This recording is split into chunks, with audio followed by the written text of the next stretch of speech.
Hi everyone, and welcome back to the second episode of Archaeal Adventures. This will be the first in a series of videos about transcription in Archaea and how this compares to bacteria and eukaryotes. In this first video, we'll introduce the initiation complex and compare the RNA polymerases of all three domains of life. This is the Archaeal transcription complex in a nutshell. There are two or three essential transcription factors, TBP, TFB and TFE, as well, of course, as RNA polymerase. Today we'll be focusing on the similarities and differences between the different homologous RNA polymerases across three domains of life. You will note that I said three domains of life, despite the understanding that eukaryotes came from Archaea, Asgard Archaea to be precise, as covered in the last video. But for this and the following videos, I will continue to refer to the three domains of life, since that is what most people recognize, and I think it makes it easier to talk about all of this sort of things. This is the bacterial transcription complex, and as you can tell, it looks markedly different from the Archaea one we have just seen. Bacterial RNA polymerase requires less auxiliary protein cofactors than RNA polymerase does in Archaea in order to function. You'll notice that this diagram shows all the bacterial subunits too, and as we will see in a second, the Archaeal RNA polymerase is a little bit more complex than the bacterial counterpart with many more domains. And this comparative monstrosity is the eukaryotic transcription complex. You'll notice the dramatic increase in auxiliary protein cofactors, as well as the greater extent of contact with the genome, especially through the regulatory cis-acting sequences. It's important to remember that in eukaryotes, much of the DNA is occluded by histones or tightly wound into the supercoiled structures. So part of the transcription complex's job is simply to gain access to the genome. Now this isn't a video on eukaryotic gene regulation, but I want to highlight briefly some of the architectural similarities between this complex and its Archaeal counterpart. Highlighted are the shared protein cofactors between the Archaeal and eukaryotic pre-initiation complexes. You'll note that the locations of the factors are very similar too, with TFE being on the rear top of RNA polymerase, TFB contacting RNA polymerase and the genome, but TBP contacting TFB and the genome, but not RNA polymerase. So, moving on from the protein environment surrounding RNA polymerase, let's now look at the machine itself. Archaeal RNA polymerase can be functionally divided into four main components, each made up of several protein subunits. These are the catalytic core, the assembly platform, the stalk, and the auxiliary subunits, and we'll talk about these later on in the video in turn.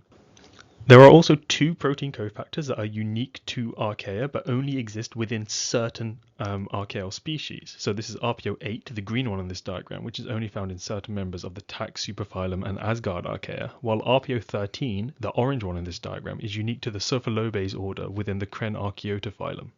Now let's compare the structures of the various RNA polymerases. I got this diagram from a really good review article, which I highly recommend everyone to read. Links are in the description, obviously. There are conserved structural homology between bacterial, archaeal, and eukaryotic polymerases. A prominent shared feature is the clab-like cross structure, which forms a cleft through which the double-stranded DNA enters. Within this groove, the DNA is unwound and the coding strand is funneled into the active site where RNA synthesis occurs. The newly synthesized mRNA then exits from the rear of this structure. One of the largest subunits in all types of polymerases is the bottom of this clamp domain. In eukaryotes, this is the RBP1 domain, and in eukaryotes this contains an extended C-terminal domain, which acts as an assembly platform for numerous protein cofactors which are involved in transcriptional regulation, RNA processing, and chromatin interaction. Neither bacteria nor Archaea contain this extended C-terminal domain. Archaea don't have homologs for TF2F or TF2H, which are protein cofactors involved in promoter escape and open complex stability. Archaea probably don't need them due to a less complex chromatin structure, and obviously bacteria don't really have a chromatin structure to begin with. TF2H also aids in CTD phosphorylation, which helps PolII escape the pre-initiation complex, but Archaea don't have this because they don't have the CTT domain, so they don't need TF2H to help with this. This is a schematic representation of the subunit differences between the three domains, showing their function and their functional homologs across the domains. PolII is the polymerase which is most like that of the other two polymerases, which is why it's next to Archaea in the column. One thing to note about this diagram is that it uses a letter-based classification system for Archaeal subunits. You will see two types of name for Archaeal subunits. The first of these letters, the second are using the RPOX nomenclature, and going forwards this is what I will be using because I think it's more similar to the eukaryotic homologs. This is, however, still an exceptional diagram, which is why I've decided to include it in, but please when you read papers about Archaeal RNA Polymerase, understand that there are two different types of names for all of these subunits, which is needlessly complicated, but that's just how it goes. Okay, starting off, we have the catalytic subunit. Architecture around the cleft, including the active site, is highly conserved across all three domains of life, with an absolutely conserved NAD, FD, GD amino acid motif. RNA polymerase has a flexible clamp that opens after the DNA melts and closes again to prevent dissociation during elongation. The bacterial beta prime extension, highlighted here, exists to give it space for sigma factors to bind to. The domains 2 and 4 bind to it, and since Archaea don't have sigma factors, this extension is unnecessary in them. The differences between sigma factors and Archaeal transcription factors I'm going to discuss in the following video, but for now all you really need to understand is that sigma factors direct and allow bacterial RNA polymerase to bind DNA and facilitate the melting of DNA strands. Archaeal RNA polymerases are able to non-specifically bind DNA, but are unable to begin transcription without the protein scaffold of the pre-initiation complex. Behind the catalytic cleft lies the assembly platform, a structurally conserved region of RNA polymerase composed of several subunits that form the core scaffold. This platform is responsible for proper folding and positioning of the catalytic subunits and for mediating interactions with transcription factors and regulatory domains. In Archaea, RPO 5, 6, 10, 3, and 13 form this base structure, homologous to their eukaryotic counterparts in RNA polymerase II. These subunits do not directly participate with catalysis, but without them, RNA polymerase enzyme cannot be properly assembled or stabilized. Their eukaryotic homologs do interact with TF2B and TF2E, both of which have homologs in Archaea. So if eukaryotes and Archaea have an assembly platform, why don't bacteria? Well, their enzyme architecture is simpler, and sigma factors serve as a dynamic assembly platform, allowing the polymerase to form and then take it to the proper binding site for its DNA. RPO3 and RPO11 form a dimer together, and in this area iron-sulfur clusters can bind. Interestingly, as Murakami notices, that the amount of iron-sulfur clusters is not consistent across Archaeal RNA polymerases, and he tries to see how this relates to phylogeny. The tree on the right shows how all of these species relate to each other. The clusters group together along evolutionary lines. You can actually see a correlation between the number of FES clusters and the species lineage. For instance, Sophrolobus, which is the Archaeal genus which is most closely related to the eukaryotes in this set, lands in the same iron-sulfur group as eukaryotic RNA polymerases, which also carry a single cluster in the RPB3 subunit. It's a nice little molecular breadcrumb trail linking these systems together, and it's nice to know that before we knew that eukaryotes evolved from within the Archaeal domain rather than being a wholly separate branch, things like this existed so that now we can look back upon them and see how much sense they made in hindsight. RPO8 is an auxiliary protein, homologous to the eukaryotic protein RPB8, but this was first discovered in Archaea in 2008. What RPB8 does is unknown, and what RPO8 does is also unknown. However, RPB8 is a necessary component of eukaryotic RNA polymerase. They are only known to exist in some RNA polymerases in the tax superphylum species, and all the original work was done in the Sophrolobus genus on Sophrolobus shibata and Sophrolobus sulfactorus. Now Sophrolobus shibata is renamed to Sacrolobus shibata, and both of these are in the Thermoprotea phylum.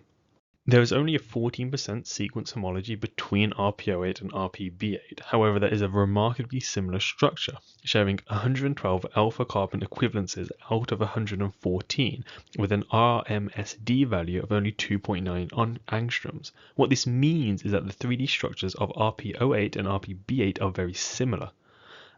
Alpha carbon equivalences mean that the alpha carbons of the amino acid chains are superimposed onto each other. 112 out of 114 of them occupy the same structural space. This diagram in the bottom right shows what these two proteins look like when they overlap, and you can tell that there's a remarkable similarity in their shape. RSMD is root square mean deliverances, and I just want to do a real quick explanation for what this is. This paper here is very well written, and the introduction outlines what RSMD is, how it's calculated, and what it means. The paper itself is about the improvement of the mathematics of this structure, and it's not very necessary to what we're talking about today, but the introduction is very, very solid. So I want you to imagine RSMD like this. There are two protein chains. Here we have protein A in green and protein B in red. And what we're looking for is the backbone of the 5 amino acids here. For this simplistic view, we're not considering the R groups and we're not actually considering a 3D space. However, in reality, these would affect things. What we are interested in are these alpha carbons. These are the carbons in each amino acid that contact both the amine and the carboxylic acid group. So each of these chains will have 5 alpha carbons. Now, alpha carbon equivalences are what happen when we lay the 2 amino acid chains over each other in 3D space. In this example, we're going to use 2D space, but the principle is the same. And what we need to do is identify which alpha carbons are in the same place and which ones are not. Here, we have 2 carbons that are not in the same space. Therefore, we can say that protein A and protein B have alpha carbon equivalences of 4 out of 5.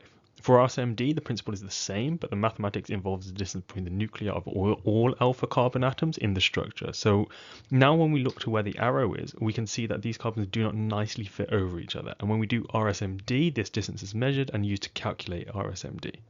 The mathematics behind this is complicated and it is explained in the paper I had up previously, but it's not necessary to understand the functionality of these devices. So moving back to RPO8, I hope now that we can start to see that 112 alpha carbon equivalences out of 114 in the whole structure itself is very impressive. Now this is not the same as amino acid sequence homology, and RPO8 is shorter by 14 amino acids, but the structural motif is overall the same. Both proteins have an H-stranded antiparallel beta barrel, and this is conserved, which implies that there is the same function, though as I said before, this is an unknown function. Like RPO8, RPO13 is also only found in the Sulfolobus genus, which includes its spin-off genus of Sacrolobus. Now, this may or may not be actually true, since a lot of Archaeal species are found through shotgun sequencing and 16S sequencing, and it's kind of hard to tell what is true and what isn't. There's a large bias towards lab-grown strains in this field and in microbiology in general, so we really need to bear this in mind for future videos, because we'll see the same species come up again and again because they're the most well-researched, and only some Archaeal species are actually culturable in the lab. But anyway, on to RPO13. RPO13 actually has a homologous region in the beta prime subunit of bacterial RNA polymerase, and this structure is not ubiquitous in bacteria but is highly conserved in the Thermus Deinococcus phylum. Its function is not characterized as of yet, but the structures between RPO13 and this beta prime area is also not the same. Bacteria fold into 2 antiparallel beta strands and an alpha helix, but this is not the same in Archaea. In eukaryotes, this position is for RPB5, which is involved in downstream DNA binding and is implicated in contacting TF2B, but TF2B has a homolog in Archaea, which is TFB. This function is likely similar in Archaea because the subunit consists of a HTH domain and can contact double-stranded DNA very nicely. The sequence of RPO13 is very interesting as well because it's highly polar, with 14 glutamate residues in the first 32 amino acids and 11 lysosine residues in the last 22. The final subunit type we're going to talk about is the stalk. The stalk interacts with TFE during initiation and with the nascent RNA during transcription. These interactions are confirmed in vitro, and this increases RNA processing during elongation. The stalk also modulates clamp conformation, and when we delete the stalk, which we can do by deleting the F subunit, which also leads to a lack of the E subunit on RNA polymerase, we do not affect transcription, but cells do become heat sensitive. Heat sensitivity was observed in Thermococcus kodacarensis, which is an archaeon which usually grows between 60 and 100 degrees, with an ideal growth temperature of 85 degrees. Heat sensitivity in this case is any temperature above 70 degrees C. Deletion of the stalk also leads to a loss of co-purified TFE in the structure, which usually happens with wild-type RNA polymerase. It's suggested because of this that the stalk serves as a bridge for initiation factors to bind to, since without this, initiation and elongation are unable to commence. So moving on from the subunits, I'm now going to talk about some of the metal cofactors of RNA polymerase. We're going to start with magnesium. Magnesium is needed in the active site for 2 key processes. The catalyst of RNA synthesis by stabilizing the negative charges associated with DNTPs, so this binds the D sequence in the conserved NAD, FD, GD sequences I was talking about earlier. All of the aspartate residues, the D residues in this amino acid chain, ensure that the magnesium ion is stable. And this is the MGA, which is in the claw, and this is permanently coordinated with RNA polymerase. We talked about the iron sulfur clusters earlier, and as I said then, they are bound to the RPB311 subunit, and they're likely not catalytic in nature, but rather structural because they're 45 angstroms away from the active site. Similar to zinc, they are stabilized by cysteine residues, and mutagenesis of this site leads to an unstable subunit since the iron sulfur clusters are essential to subunit complex formation. In methanosarcina acetivorans, the removal of the two iron sulfur clusters lead to protein aggregation, and oxidation of these clusters also results in the loss of the clusters and then protein aggregation. These clusters are not actually necessary for stable formation of Archaeal polymerase, but they are necessary for continued stability in the polymerase. Zinc plays a key role in the structure of RNA polymerase across all three domains of life. In bacteria, it's located on the N-terminus of the beta prime subunit, and one of its main roles is to stabilize the protein and is essential to proper folding of the enzyme. It also has roles interacting with regulatory genetic sequences and can act as binding platform for transcription factors. In Archaea, all that is confirmed is that these zinc binding domains stabilize RNA polymerase and facilitate its construction, similar to how it does in eukaryotic zinc binding domains, which do not bind GTFs.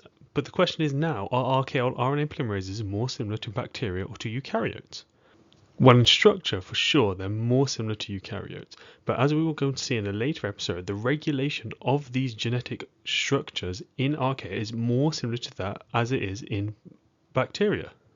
This is a detailed amino acid sequence alignment map comparing RNA polymerase in Archaea and eukaryotes. It showed conserved zinc binding domains in various subunits of RNA polymerase, comparing a range of species from Thermococcus celer, Sulfolobus acidicodaris, Homo sapiens, Drosophila melanogaster, and good old Saccharomyces cerevisiae.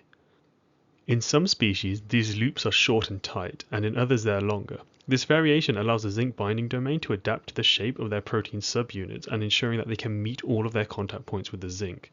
Comparing zinc binding domains of bacteria and eukaryotes, we can see that there is some homology with a gap of 2 amino acids between the paired cysteine residues, but this is common to zinc binding domains in general rather than to RNA polymerases.